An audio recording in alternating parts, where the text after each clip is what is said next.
Greetings, everyone, and welcome to Whiskey Uncorked. My name is Brian, and I'm back with another review today.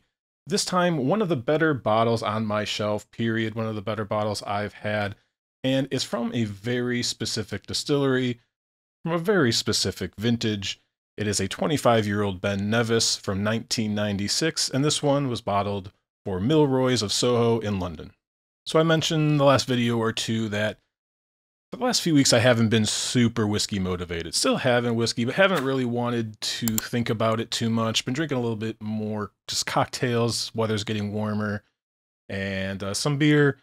I kind of go through beer phases these days, but yeah, I haven't been drinking a ton of whiskey, and when I have, it's been kind of more casual. Haven't been thinking about it a lot, and even when it comes time to make a video, just been feeling like I don't want to do tasting notes for, weeks or for days at a time, that sort of thing. So I've been doing some last drops reviews because those are a little bit off the cuff, a little bit more off the top of my head, and just easier to talk about because I've had experience with the entire bottle.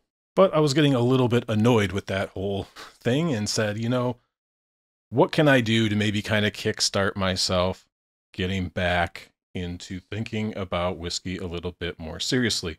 So what I did was I said, screw all this entry-level introductory stuff, 10-year-old cask strength. Let's drink the best bottles that I have on my shelf. So that's what I did.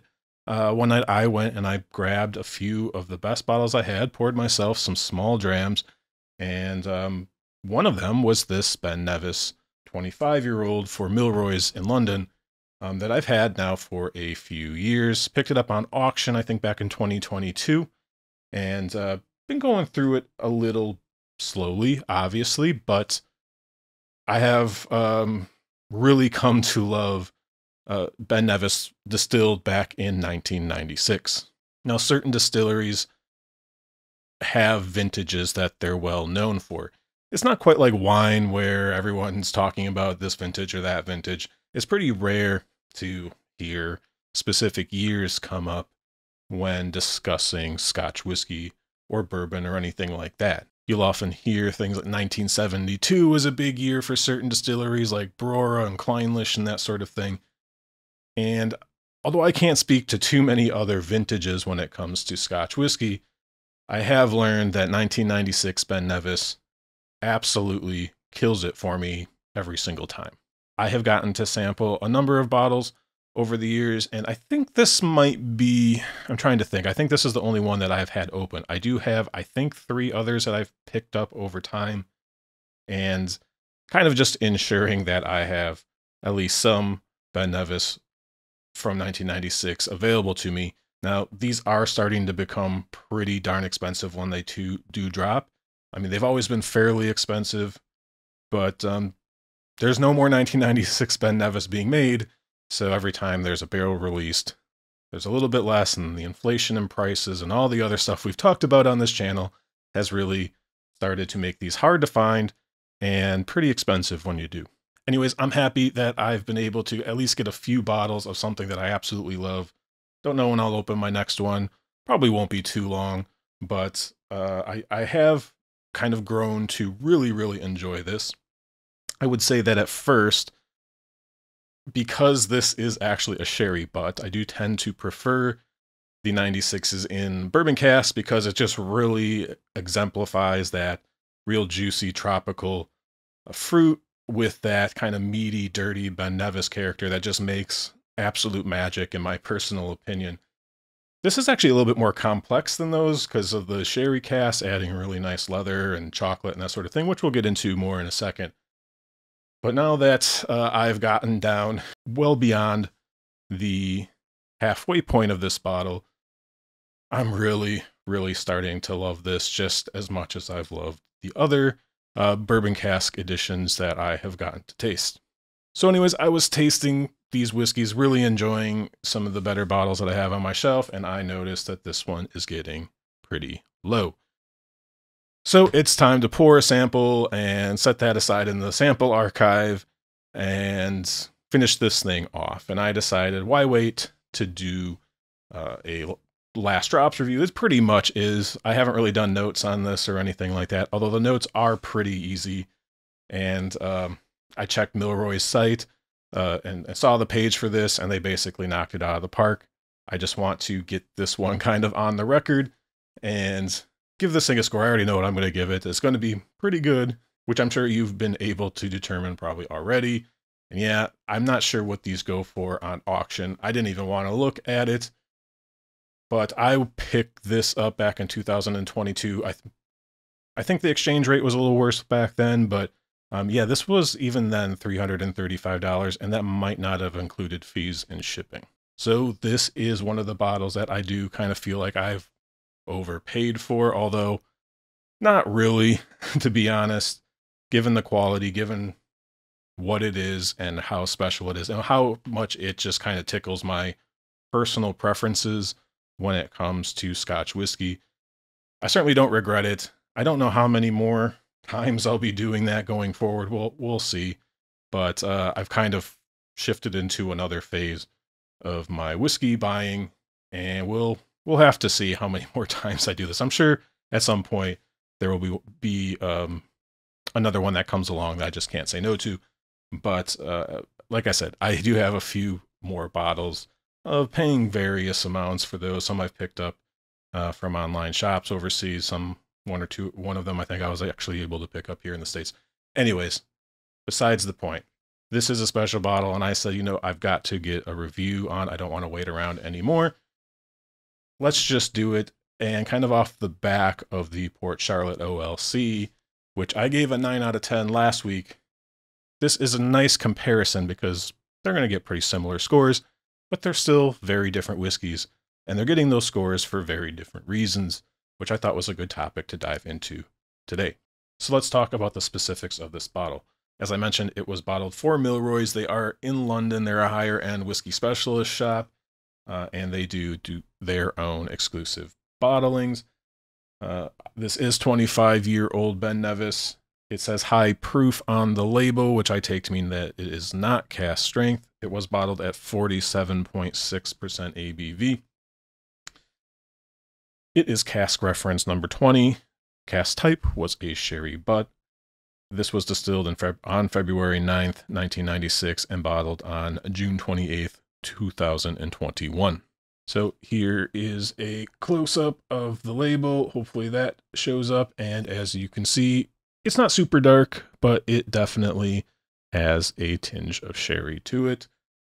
It is not a sherry bomb, but it is pretty unmistakably sherry influenced. All right, now onto the review. Let's see what we're getting on the nose today. So right away, leather, probably number one. It's a very leathery whiskey, but it's light. It's not super dense. There's a lot going on. It's complex. It's competing with a lot of other things. And then you're getting some nuttiness, almonds probably for sure. And then you are getting that Ben Nevis fruity tropical juice.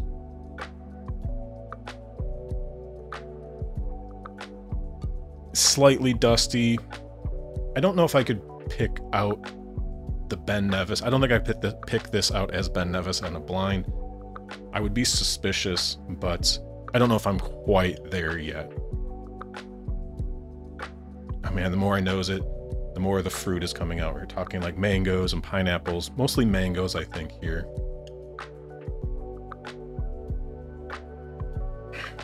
This is why I like Scotch whiskey. This is old whiskey. It's from one of my better distilleries, one of my more favorite distilleries. I have to check out like the old Dram Face podcast episodes for more info on that. Maybe I'll talk about that a little bit when I'm done. You can just start to get hints of that dirty Ben Nevis quality to it. There's probably more things I can pick out here, but like I said, this is what I'm looking for when I pour a 1996 Ben Nevis. That really dirty tropical fruit note that I have grown to love.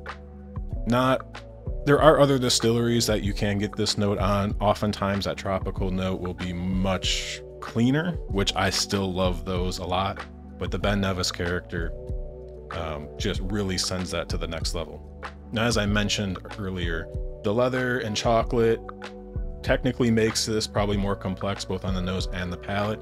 In my brain, I still tend to think like I just want the dirty fruit, and you can check out my Springbank 10 review for a very similar kind of reaction, although I definitely feel like this thing is a little more cohesive for me. It makes more sense, and I have kind of really grown to appreciate the sherry qualities on this. All right, so the nose is fantastic. I already know the palate is fantastic, but let's jump in and see how it's tasting today.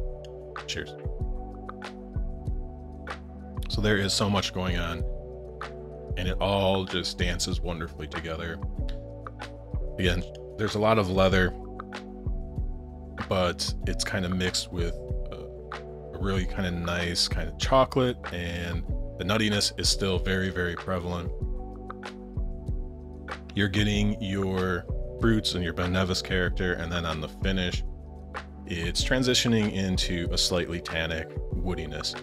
I believe it was either Milroy's website or maybe it was Master of Malt. I can't remember.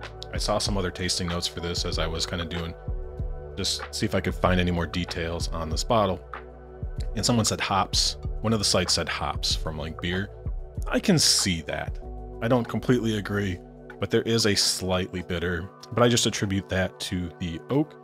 So there is a brightness, but again, it's a little bit tart. It's from the fruit, right? There's maybe a little bit of tart pineapple alongside that mango. And there's just a richness, a deepness to this. Let's take a second sip and see if I can get anything else. The last couple of days, I have been a little bit sensitive to kind of the bitterness from whiskey, which I go through every once in a while. I think it's like, I don't know if it's because I change up allergy medication or something like that. Just a little bit extra bite to it that I know isn't normally there. It wasn't there earlier this week when I was going through my bougie flight of whiskey to try to kickstart my brain wanting to actually sit down and think hard about whiskey again. Just totally fine. It's not too bad. It's been much worse in the past where basically almost making whiskey undrinkable. But yeah, everything else is still here and intact. That's like the benefit of going through almost the entire bottle before doing a review.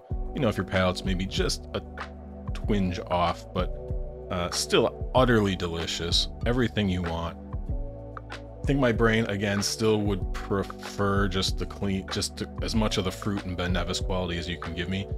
But the sherry casks do technically make this a more complex whiskey than if it were just one of the bourbon cask bottles that I do have.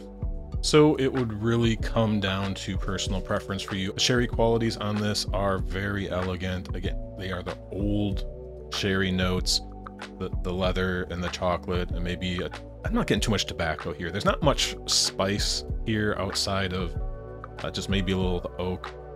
There's not, I'm not really getting any of the herbal qualities or any of that European oak like spiciness.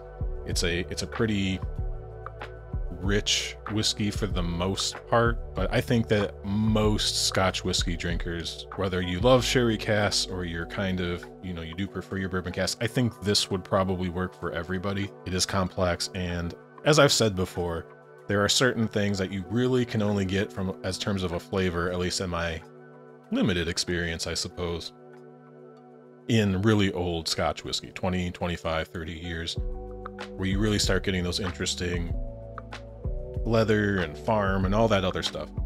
This is definitely towards the leather direction, and it's fantastic. All right, let's talk about score. I knew what I was going to give this when I drank this the other night when I was doing my bougie flight. I knew it was a 9 out of 10. And that got me thinking that I had just given the Port Charlotte OLC a 9 out of 10 last week. And it made me think, like, well, are they equally as good? The short answer to that is no, they're not. The 10-point scale for me, and the way that I do it, is these scores are basically categories. Within the 9 out of 10 range, within the 5 out of 10 range, there's going to be whiskeys that I think are better than others also in that range.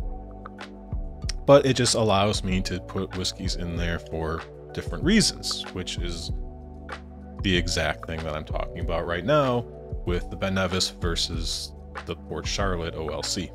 The Port Charlotte OLC is a standout in a crowded category for me. I don't normally get ultra excited about kind of the young, heavily peated category, the cask strength, heavily peated category. There are wonderful whiskeys there, but I tend to view them really similarly. That it's kind of hard, it feels like it's hard to screw that up too bad, and it's rare that one really just stands out. For me, at least.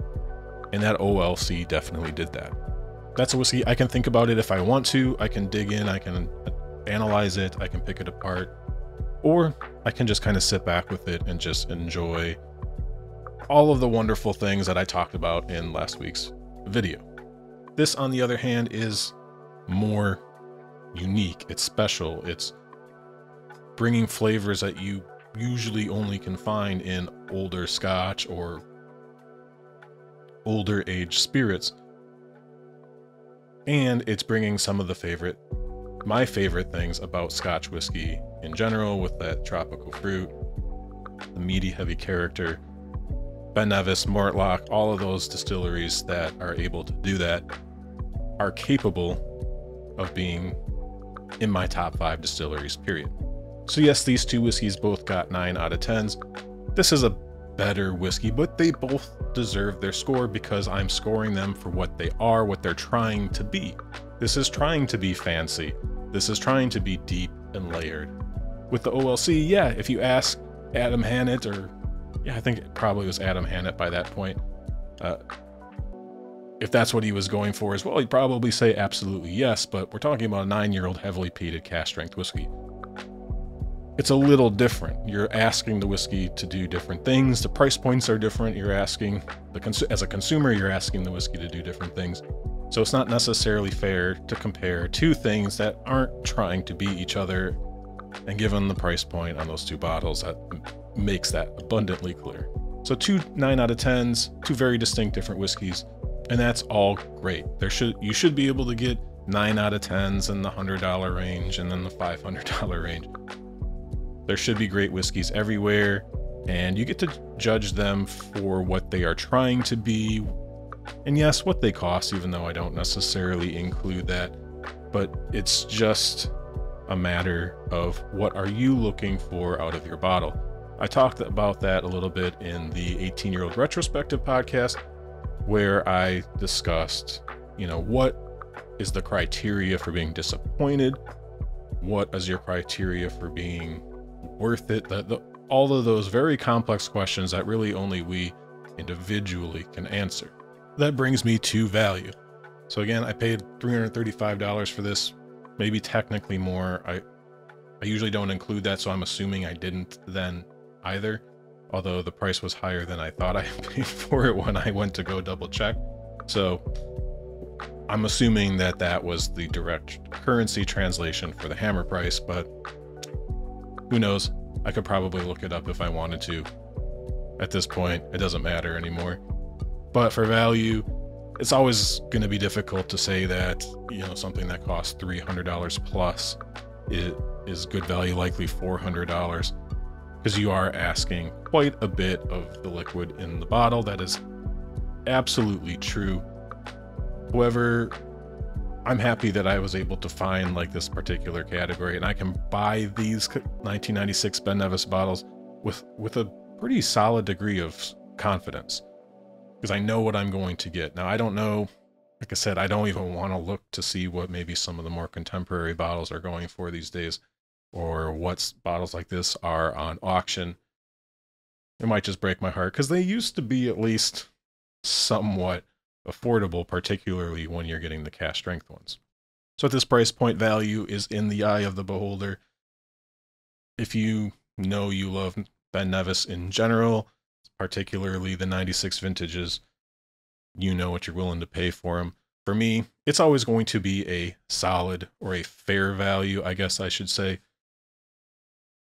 It's something that, yeah, I probably won't be doing a lot more in the future, although I would like to keep some of this on the shelf for as long as I can.